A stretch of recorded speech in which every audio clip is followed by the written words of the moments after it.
और चलिए अब देखते हैं रफ्तार से खबरें। वित्त मंत्रालय के डिपार्टमेंट ऑफ फाइनेंशियल सर्विसेज की ओर से आयोजित कार्यक्रम के दूसरे दिन समापन समारोह को संबोधित करते हुए पीएम ने कहा, आप भी ये महसूस करते हैं कि बैंकों का फाइनेंशियल हेल्थ अब काफी सुधरा है। मैं इस फेज को भारत के बैंकिंग सेक्टर का एक बड़ा माइलस्टोन मानता हूं।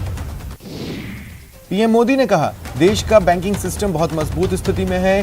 2014 में सरकार के बनने के बाद सरकार ने बीते 6-7 वर्षों में बैंकिंग सेक्टर में जो रिफॉर्म्स किए, बैंकिंग सेक्टर का हर तरह से सपोर्ट किया, उसी वजह से देश का बैंकिंग सेक्टर बहुत मजबूत स्थिति में है। पूर्व की सरकार पर निशाना साधते हुए प्रधानमंत्री ने कहा, पहले की सरकार में बैंकों को कुछ लोग अपना मानने लगे थे, लेकिन हमारी सरकार में 5 लाख करोड़ रुपए की रिकवरी हुई। प्रधानमंत्री ने कहा, जैसे अभी बैंकिंग सेक्टर का एक रिसर्च में सामने पाया गया, जिन राज्यों में जनधन खाते ज्यादा खुले वहां क्राइम रेट उतना ही कम हुआ। लंबे इंतजार के बाद आखिरकार देश को अपना पहला स्वदेशी attack helicopter light combat helicopter मिलने जा रहा है। कल 19 नवंबर को रानी लक्ष्मीबाई के जन्मदिवस के मौके पर खुद प्रधानमंत्री मोदी वायुसेना को हेलीकॉप्टर सौंपेंगे। केंद्रीय मंत्री अनुराग ठाकुर ने कहा, भारतीय अंतर्राष्ट्रीय फिल्म महोत्सव 20 नवंबर से 28 नवंबर तक गोवा में आयोजित होगा। इसमें पहली बार ओटीटी प्लेटफॉर्म्स भाग लेंगे। पीएम मोदी के कार्यक्रम से पहले मुख्यमंत्री योगी आदित्यनाथ ने सिग्नेचर बिल्डिंग पुलिस लखनऊ पहुंचकर निरीक्षण किया, तैयारियों का जायजा लिया। मुंबई के वसूली कांड में फरार पूर्व पुलिस कमिश्नर परमबीर सिंह ने सुप्रीम कोर्ट से गिरफ्तारी से राहत देने की मांग की थी। सुप्रीम कोर्ट ने उनके ठिकाने के बारे में जानकारी मांगी है।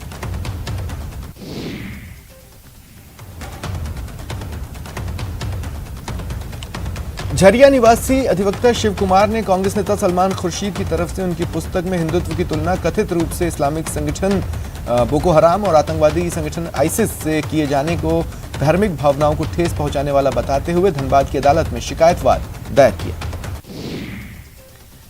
दिल्ली की पटियाला हाउस कोर्ट ने कांग्रेस नेता सलमान खुर्शीद की किताब के प्रकाशन और बिक्री पर रोक लगाने से इनकार कर दिया। धनबाद के पांडरपाला निवासी इजहार अहमद उर्फ बिहारी की तरफ से फिल्म अभिनेत्री कंगना रनौत के खिलाफ कोर्ट में दायर शिकायतवाद में कहा गया कि उन्होंने देश के लाखों स्वतंत्रता सेनानियों की शहादत और कुर्बानी का अपमान तो किया ही, उनकी टिप्पणी से देश के सम्मान को भी ठेस पहुंची। प्रधानमंत्री मोदी ने आज वीडियो कॉन्फ्रेंसिंग के जरिए सिडनी संवाद को भारत में प्रौद्योगिकी विकास तथा क्रांति विषय पर संबोधित किया। सिडनी संवाद के दौरान पीएम मोदी ने कहा, भारत की डिजिटल क्रांति की जड़ें लोकतंत्र में निहित है। कांग्रेस प्रवक्ता रणदीप सुरजेवाला ने सुप्रीम कोर्ट में याचिका दाखिल की। याचिका में सरकार के अध्यादेश को रद्द करने की मांग की। केंद्र ईडी और सीबीआई के निदेशकों के कार्यकाल को 5 साल तक बढ़ाने के लिए अध्यादेश लाई। केंद्रीय रक्षा मंत्री राजनाथ सिंह लद्दाख दौरे पर हैं। वो 1962 की जंग में हिस्सा लेने वाले सेना के जवानों को रिजांगला में श्रद्धांजलि देंगे। वॉर में शहीद सैनिकों को नया युद्ध स्मारक समर्पित करेंगे। काशी में इस बार देव दीपावली पहले से ज्यादा भव्य होगी। 19 नवंबर को वाराणसी के 84 घाट दियों से जगमगाएंगे। जम्मू कश्मीर में आतंकवाद को लेकर उपराज्यपाल मनोज सिन्हा ने बड़ा बयान दिया। दावा किया, 2 साल बाद जम्मू कश्मीर से आतंकवाद पूरी तरह से खत्म हो जाएगा। महाराष्ट्र के पूर्व गृह मंत्री अनिल देशमुख की गिरफ्तारी की वजह से NCP supremo Sharad Pawar Bharatiya Janata party पर बौखलाए हुए हैं। उन्होंने बीजेपी को इसकी कीमत चुकाने तक की चेतावनी दी। सुप्रीम कोर्ट ने स्किन टू स्किन कॉन्टैक्ट और पॉक्सो एक्ट को लेकर बड़ा फैसला सुनाया। आदेश में साफ कर दिया कि यौन उत्पीड़न के मामले में स्किन टू स्किन कॉन्टैक्ट के बिना भी पॉक्सो एक्ट लागू होता है। दिल्ली में हम इलेक्ट्रिक बसें लाने की योजना बना रहे हैं। ई व्हीकल पॉलिसी लेकर आए हैं। लगभग 1500 प्रदूषित उद्योग थे, उन्हें हमने पीएनजी में बदल दिया है। बड़ा बयान। दिल्ली के मुख्यमंत्री अरविंद केजरीवाल ने कहा कि 2025 तक यमुना की सफाई कर दी जाएगी। नाले की सफाई को लेकर दिल्ली सरकार के प्रयासों को बताते हुए कहा कि ओखला रिठाला समेत कई जगहों पर नए सीवर ट्रीटमेंट प्लांट बन रहे हैं। दिल्ली के सीएम ने आगे कहा, दिल्ली में कई सारे गंदे नाले हैं, इसलिए अलग टेक्नोलॉजी का इस्तेमाल कर पानी की सफाई करेंगे और कुछ नालों को डाइवर्ट किया जाएगा। दिल्ली एनसीआर में प्रदूषण की स्थिति भयावह हो रही है। दिल्ली के बाद अब यूपी के गौतम बुद्ध नगर और मुजफ्फरनगर में भी स्कूल कॉलेज बंद करने का आदेश दिया गया है। पंजाब सरकार ने संयुक्त किसान मोर्चा के 18 में से 17 मांगों को स्वीकार कर लिया। सीएम चरणजीत चन्नी ने कहा, संयुक्त किसान मोर्चा के 18 में से 17 मांगे स्वीकार कर ली है, एक पर विचार किया जाएगा। जनता के बीच सरकार, धौलपुर और करौली में कुल 4 जिलों में सीएम ने प्रशासन गांव के संग शिविर का जायजा लिया। और सरकार के मिशन प्रशासन संग गांव अभियान की हर तरफ तारीफ हो रही है। भरतपुर में सीएम के दौरे को लेकर राज्य मंत्री डॉक्टर सुभाष गर्ग ने कहा, अभियान से जनता को काफी मदद मिल रही है। परिवहन मंत्री प्रताप सिंह खाचरियावास ने कंगना रनौत और बीजेपी पर निशाना साधा। कहा, जिन लोगों ने आजादी की लड़ाई में हिस्सा नहीं लिया उनके मुंह से आजादी की बात अच्छी नहीं लगती। आज जयपुर का स्थापना दिवस है। जयपुर आज 294 साल का हो चुका है। आज ही के दिन 18 नवंबर 1727 को महाराजा जय सिंह द्वितीय ने इसकी स्थापना की थी। हेरिटेज मेयर मुनेश गुर्जर और ग्रेटर मेयर शील धबाई ने गंगापोल दरवाजे पर गणेश पूजन किया। दोनों ट्रेन की सहायता से दरवाजे के गणेश पोल तक पहुंचे। और आज स्टैच्यू सर्कल पर सांस्कृतिक कार्यक्रम का आयोजन किया गया। ढूंढाड़ परिषद के कार्यकर्ताओं ने बैंड बाजे के साथ स्थापना दिवस मनाया। समारोह की शुरुआत आज कथक परफॉर्मेंस के साथ हुई। गोविंद देव जी मंदिर में आयोजित समारोह में नृत्यांगनाओं ने उत्साह से लबरेज कथक परफॉर्मेंस दिया। जनवरी 2022 से जयपुर में कई विकास कार्य धरातल पर उतरेंगे। नगरीय विकास मंत्री शांति धारीवाल ने जयपुर के स्थापना दिवस पर जानकारी दी। धारीवाल ने अपने सरकारी आवास पर मास्क वितरण वाहनों को हरी झंडी दिखाकर रवाना किया। और इधर परिषद के संस्थापक अध्यक्ष विजयपाल कुमावत ने स्टैच्यू सर्कल पर जयपुर के संस्थापक महाराजा सवाई जय सिंह की प्रतिमा के आगे केक काटा।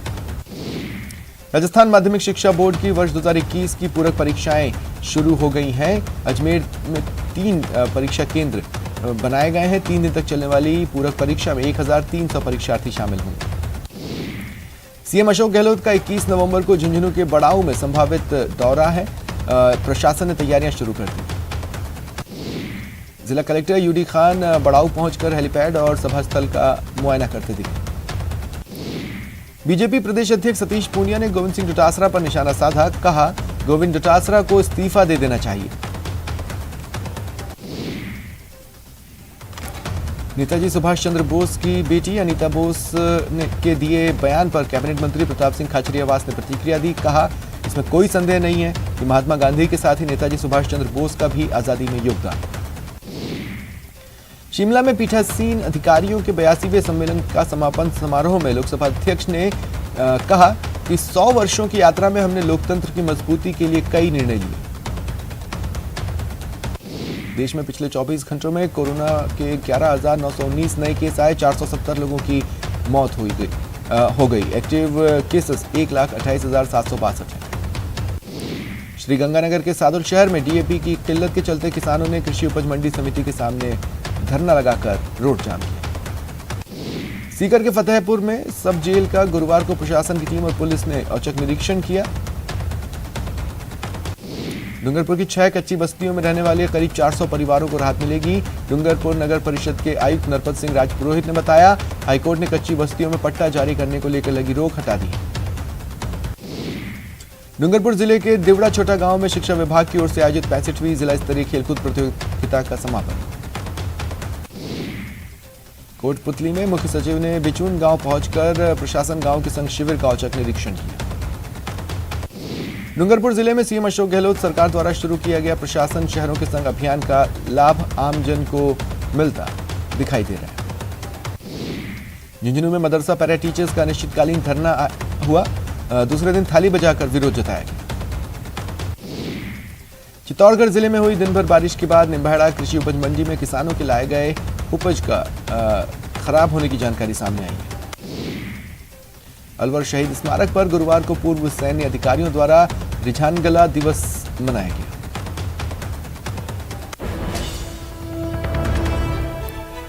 और देखिए, बड़ी खबर आपको बता रहे हैं, भ्रष्टाचार पर मुख्यमंत्री अशोक गहलोत का बड़ा बयान सामने आया है। उन्होंने कहा है कि सरकार में भ्रष्टाचार को लेकर कोई जगह नहीं है, भ्रष्टाचार का कोई स्थान नहीं है। उन्होंने यह भी कहा कि मेरे बयान को गलत तरीके से पेश किया गया। हमारी सरकार में कई करप्ट अफसर जेल में गए हैं। दौसा दौरे के दौरान सीएम अशोक गहलोत ने यह कहा, बार बार सरकार बदलने से विकास में बाधा आती है। प्रशासन गांव के संग को जनता का साथ मिला है।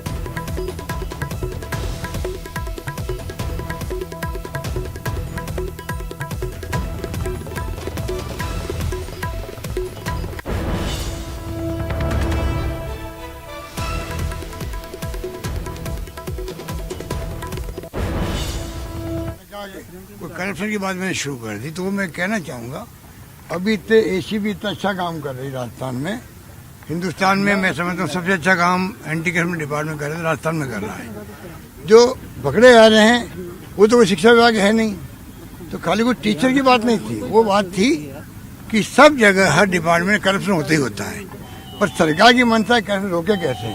उसमें आप बताइए, बड़े बड़े अधिकारी हमारे पकड़े जाते हैं, कलेक्टर पकड़े गए हैं, एसपी पकड़े गए हैं, सस्पेंड तक हो गए हैं, बर्खास्त तक हो रहे हैं, ऐसा रास्ता मिलेगा आपको। इसलिए खाली शिक्षा विभाग की तो मैंने कहा कि टीचर भी उतना आते हैं, वो भी बेचारे तकलीफ पाते हैं कि पैसे दो कहीं पर जाके, कोशिश करो अपनी ट्रांसफर पोस्टिंग की। ये नौबत क्यों है? पॉलिसी बन जाए अगर मान लो टीचर ट्रांसफर की, हर टीचर ट्रांसफर को लगेगा कि मेरा नंबर कब आएगा, 1 साल बाद आएगा, 2 साल बाद आएगा, 3 साल बाद आएगा, तो ना वो पैसा देगा और ना करप्शन होगा। ये मेरा मकसद था उस दिन। बाकी मैंने कहा अभी तो जो पकड़े जा रहे हैं वो तो दूसरे डिपार्टमेंट पकड़े जा रहे हैं। मैं मंत्रालय, जिनके मंत्रालय मेरे पास है, उसमें कई लोग पकड़े गए हैं। तो इसलिए ये बात जो फैलाई गई है कि शिक्षा विभाग में कह दिया, कमेंट कर दिया, मेरा मकसद।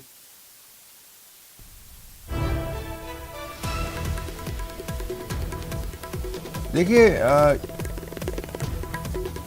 राजस्थान का एक एक व्यक्ति जानता है कि तबादले का एक एक्स्ट्रा सीजन हमारे यहाँ होता है और तबादला उद्योग जैसे शब्द समय समय पर सामने आते रहे हैं। उसी से जुड़ी एक घटना के बाद विपक्ष यानी बीजेपी ये मांग कर रही है कि गोविंद सिंह डोटासरा इस्तीफा दें। यही सवाल संभवतः सीएम अशोक गहलोत से पूछा गया, जिसका वो रिएक्शन दे रहे थे। और ज्यादा जानकारी के लिए बात करेंगे सहयोगी दिनेश शर्मा से। दिनेश, मेरे ख्याल से ये रिएक्शन उसी सवाल पर है जो विपक्ष जिस बात को लेकर मुद्दा बना रहा है। बिल्कुल, देखिए स्वप्निल, जिस तरह का वाकया हुआ था उसे लेकर लगातार सोशल मीडिया पर तो डोटासरा को घेरा ही जा रहा था, साथ ही सरकार पर भी सवाल विपक्ष द्वारा उठाए जा रहे थे। विपक्ष लगातार ये मांग कर रहा था और भाजपा के जो प्रदेश अध्यक्ष सतीश पूनिया, उन्होंने आज भी ये बयान दिया है। ये कहा है कि अब जब सीएम के सामने सब कुछ एडमिट हो गया तो फिर एसीबी को जांच करनी चाहिए इस मामले पर और डोटासरा जो शिक्षा मंत्री हैं उन्हें इस्तीफा देना चाहिए। लेकिन अब सीएम का जिस तरीके का बयान आया, उन्होंने साफ कर दिया है कि जो भी बात उन्होंने कही शिक्षक सम्मान समारोह के दौरान, क्योंकि ये वाकया हुआ था, और सीएम गहलोत ने कहा है कि जो भी बात उनके द्वारा उस वक्त कही गई थी उसको गलत तरीके से जो है वो पेश किया जा रहा है। क्योंकि सीएम गहलोत ने कहा है कि करप्शन का कोई स्थान नहीं है सरकार की अगर बात की जाए तो, क्योंकि कई करप्ट जो ऑफिसर्स हैं उन्हें जेल में डाला गया है और 0 टॉलरेंस है अगर बात की जाए तो सरकार में भ्रष्टाचार को लेकर। तो अब जो है कहीं ना कहीं जो वाकया हुआ उसे कहीं ना कहीं साधने की कोशिश जो है वो नजर आ रही है। क्योंकि देखिए, अगर सीएम गहलोत की मंशा ये होती कि वो सीधे डोटासरा को अगर भ्रष्टाचार के उसमें देख रहे होते तो वो शायद दूरी जो है कहीं ना कहीं नजर आती। लेकिन हम लगातार देख रहे हैं कि दौरे जो चल रहे हैं सीएम गहलोत के, प्रशासन गांवों के संग अभियान को लेकर लगातार कई जिलों के दौरे पर जा रहे हैं और पीसीसी चीफ जो है और शिक्षा मंत्री हैं गोविंद सिंह डोटासरा, वो भी लगातार दौरे में साथ जा रहे हैं। तो अब कहीं ना कहीं ये उस बयान को जो है वो साधने की कोशिश है, क्योंकि सोशल मीडिया पर ये जो वाकया हुआ था ये बहुत जोरों से जो है वो वायरल हो रहा है और लगातार जो है वो सरकार पर सीधे तौर पर इसे लेकर निशाना जो है वो साधा जा रहा था। लेकिन अब सीएम गहलोत ने इस मामले में हस्तक्षेप करके, या हम ये कह सकते हैं कि जो है स्पष्टीकरण देखे कि उनका क्या मंतव्य था उस दौरान उस बयान को देने का, तो वो जो है वो बताने की कोशिश की है जनता को। जी बिल्कुल। हालांकि देखिए, आपको याद होगा दिनेश, पूर्व में जब कयास अपने चरम पर थे, मंत्रिमंडल विस्तार या पुनर्गठन को लेकर कुछ नामों को लेकर ये चर्चा जरूर हो रही थी कि वो हटाए जा सकते हैं और उसमें पीसीसी चीफ का नाम था। लेकिन अब मेरे ख्याल से अब पुनर्गठन जो कि 1-2 दिन में होने के संकेत मिल रहे हैं, उसमें ये तो एक बात पर फुल स्टॉप लगा देना चाहिए कि गोविंद सिंह डोटासरा कहीं नहीं जा रहे हैं, वो सरकार का हिस्सा रहेंगे। देखिए, जो पुनर्गठन की बात चल रही है और जो बात चल रही है कि डोटासरा जो है वो मंत्रिमंडल से बाहर हो सकते हैं, उसका आधार ये नहीं है, भ्रष्टाचार के आधार पर वो बात नहीं कही जा रही है। दरअसल पीसीसी चीफ जो है गोविंद सिंह डोटासरा, वो शिक्षा मंत्री का दायित्व संभाल रहे हैं, यानी उनके पास 2 पद हैं, वो शिक्षा मंत्री भी हैं और पीसीसी चीफ भी है। अगर कांग्रेस के फॉर्मूला लागू करती है एक व्यक्ति एक पद वाला, तो जो है गोविंद सिंह डोटासरा का पद जा सकता है। इस तरह की संभावनाएं जताई जा रही है। और इस दायरे में न केवल गोविंद सिंह डोटासरा आ रहे हैं, बल्कि इस दायरे में राजस्व मंत्री हरीश चौधरी, क्योंकि उन्हें पंजाब का प्रभारी बना दिया गया है, और मंत्री डॉक्टर रघु शर्मा, और क्योंकि उन्हें गुजरात का प्रभारी बनाया गया है, तो उनके नाम भी है। लेकिन अभी ये तय करना है कांग्रेस को कि क्या वो इस फॉर्मूले पर विचार करेगी कि एक व्यक्ति एक पद का फॉर्मूला जब भी मंत्रिमंडल पुनर्गठन होगा तब उसे जो है वो अमल में लाया जाएगा। ये देखने वाली बात होगी। फिलहाल जो है वो मसला अभी जो सीएम ने जो बयान दिया है वो इस बात को जोड़कर। ठीक है, शुक्रिया दिनेश तमाम बातचीत के लिए।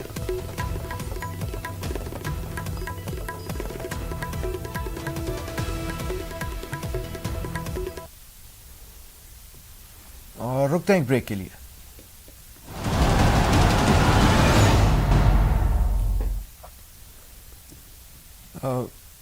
पालमपुर में वैज्ञानिकों ने एक माइक्रोबियल मिक्स तैयार किया है जो कि हिमालय के ठंडे रेगिस्तानों में हिमालय में जल संरक्षण में मदद करने वाले पारंपरिक सूखे टॉयलेट्स को पुनर्जीवित करता है। ये ह्यूमन वेस्ट को मैनेज करने के साथ साथ खेती की जरूरतों को भी पूरा करता है। हिमाचल और लद्दाख के आसपास स्थानीय किसानों के लिए इन ड्राई टॉयलेट्स के ह्यूमन एक्सक्रीटा से जैविक खाद बनाने का काम किया जाता है। आइए देखें वैज्ञानिकों ने इस प्रैक्टिस को कैसे पुनर्जीवित रिवाइव करना शुरू किया है।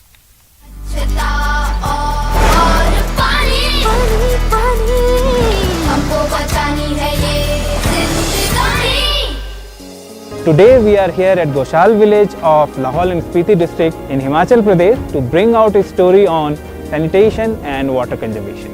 In general, we spend around 8 to 10 liters of water in every flush, and here in this village and in the entire region, people have learned traditionally how to manage human waste without even spending a single drop of water.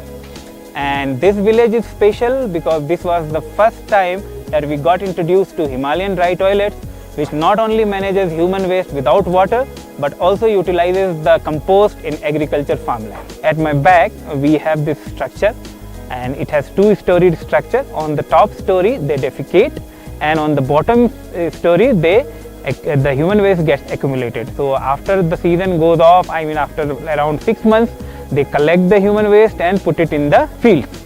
So the main issue used to be during the summer, the foul odor that it produces.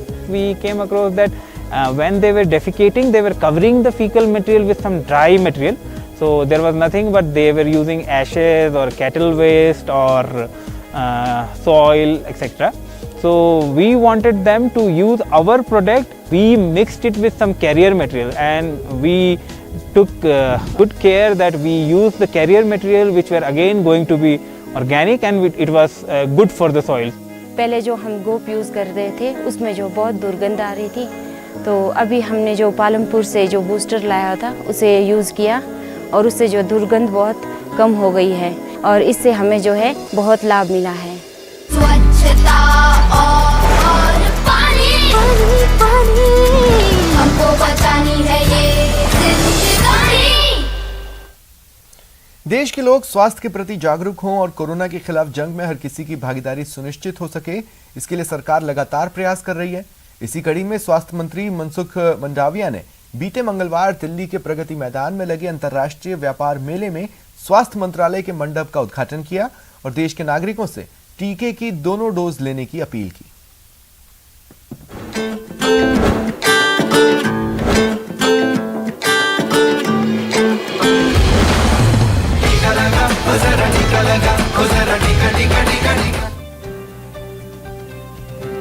इंसान के लिए स्वास्थ्य सबसे बड़ा धन है और इसे सार्थक बनाने के लिए सरकार लगातार लोगों को प्रेरित कर रही है। खासकर कोरोना महामारी के खतरे से देश को बचाने की जंग पूरी ताकत से जारी है। बीते मंगलवार को भी केंद्रीय स्वास्थ्य मंत्री मनसुख मंडाविया ने दिल्ली के प्रगति मैदान में लगे अंतर्राष्ट्रीय व्यापार मेले से यही संदेश दिया। उन्होंने वहां साइकिल रैली का उद्घाटन करते हुए देश के लोगों से वैक्सीन की दोनों डोज लेने की अपील की। हर घर दस्तक कार्यक्रम चालू किया, तब से सेकंड डोज लेने वाले लोगों की संख्या बढ़ी है और अगले दिनों में हम देश के हर नागरिक को वैक्सीनेटेड करना चाहते हैं।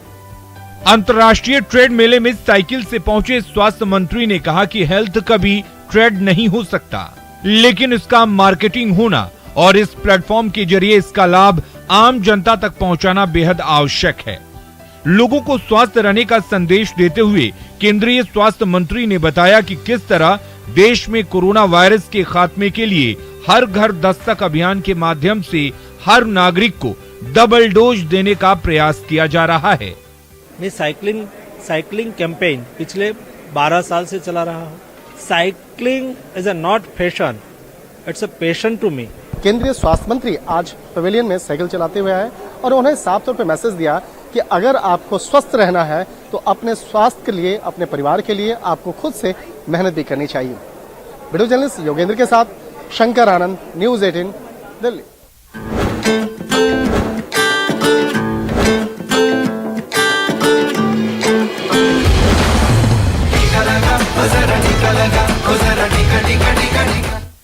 आप अपने पसंदीदा चैनल न्यूज़ 18 राजस्थान की ताज़ा तरीन खबरों को देखने के लिए विजिट कर सकते हैं हमारी वेबसाइट news18rajasthan.com। फिलहाल इतना ही, नमस्कार।